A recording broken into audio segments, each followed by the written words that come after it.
Item number 2, speaker to the posted agenda item. At this public portion of our meeting, the board encourages and welcomes comments and inputs from our patrons, but we cannot respond, deliberate, or decide regarding any subject that is not included on the posted agenda.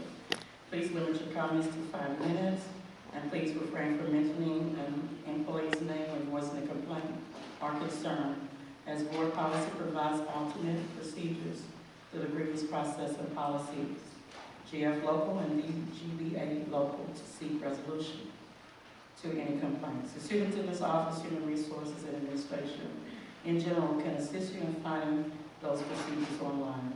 The clock is on the wall, and set for 5 minutes on the screen. You will count your time down and will signal when your time is up. I ask that you please respect our procedures and other speakers and end your remarks promptly when the time expires. Tonight we have speaking to the agenda item number 4 and 5, Mr. Damon Barone. Greetings, Damon Barone, A. Lee Vice, the taxpayer, A. Lee Vice, the parent, A. Lee Vice, the alumnus. I'm just going to spend a little bit of time voicing some of my concerns and offering a few suggestions in hopes that maybe we can get on the same page, or I can be included on some of the resolutions that I'm proposing. My first concern is about the equity report. The report was promised to the community to be delivered to the community in November of 2019, yet the report was not presented to the board until February of 2020.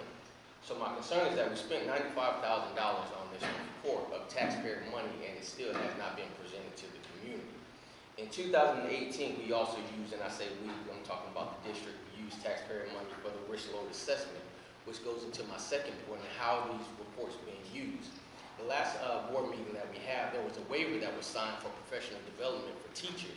Now clearly in the risk load assessment, it said that one of the number one risk load to the performances of our students doing poor was professional development. The teachers not being in the classroom, not being in front of the students. So here we turn around 2 years later and sign a waiver for more professional development to take our teachers out of the classroom for 5 more days and not be in front of our students. Agenda items are being pulled by trustees, by one trustee at a particular time. The trustee will ask their question, and then the other board members will have a 20-minute dialogue about something that they did not ask to get pulled off the agenda. If that much conversation was needed to be said or desired to be said, why was that agenda item not pulled off by any of the other trustees? And also, it was also been stated several times that if trustees are to have questions, they should email their questions in. I don't agree with that, because the dialogue needs to happen out here in front of the community where it affects us. We don't know what you support or what you stand on if all you're doing is emailing your questions and your comments back and forth. This is the arena to make your question, not in the back door where it seems like you're just raising your hand and voting blankly on everything else. The last board meeting, we stood up here, we had recognitions for directors and administrators that were hired, and the vote to have those administrators was not until later on. So the conflict of interest there, or the business of hand, should come after the vote actually takes place. How do you recognize an administrator or a director before they've actually been voted on and their contract has been approved? Then I also have a concern that those are the only days that we fill the conference room, and then we take a 10 or 15 minute break and allow those, or encourage those individuals to leave before the board meeting is over with.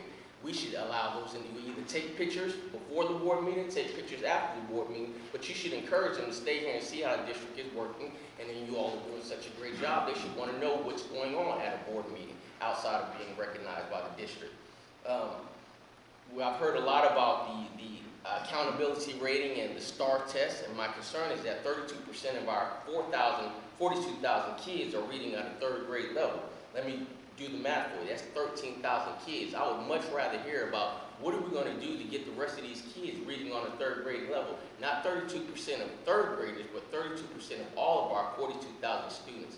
I would much rather see our time and effort spent on how we're going to fix those type of problems than worrying about what the state is going to hold us accountable for. The state's going to do what they have to do, and we should abide by what it is that they have in place for us until they say otherwise. So my concern is that what would happen if all of our teachers and students and our parents would start signing waivers for everything that we were expected to do? I ask that the district or the board actually implements, maybe in the board goals, on how are you going to get the community involved? How are you going to fill these seats every board meeting? How are you going to advise our community that we have board meetings? This is unacceptable. Me sitting in the board meeting by myself, every single meeting is unacceptable. So what is the district going to do to start filling these seats and getting the community members involved? The ability to tie all this information is important. There's 11 systems in the body, right? And when you go to the doctor, I may go to the doctor for a headache. The doctor doesn't just go in and treat my headache. They ask me about, they check my weight, they check my temperature, they check my height, they check everything else, because all those things are interrelated. Everything that you vote on, everything that you discuss, everything that you do or don't do impacts children, and you need to understand that you all are a part of a system. Everything that we talk about is a system. Me standing up here and communicating for or advocating for our community is a part of the system. And when one of those systems break down, when one of those systems are ill, it affects every last part of the other organs and systems in the body. So Damon Barone, A-Leaf ISD taxpayer, A-Leaf ISD parent, A-Leaf ISD alumnus. Thank you.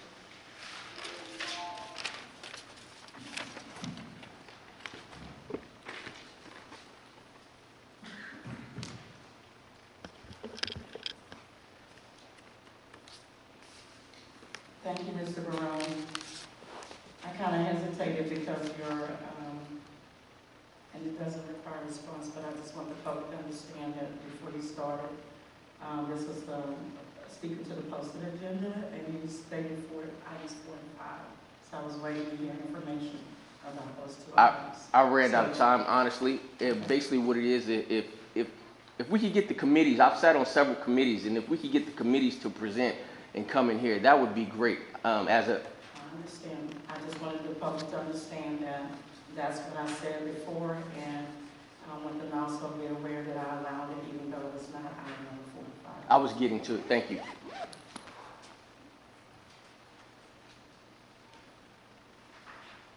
Before we come to item number 3 on the agenda, item number 3 is to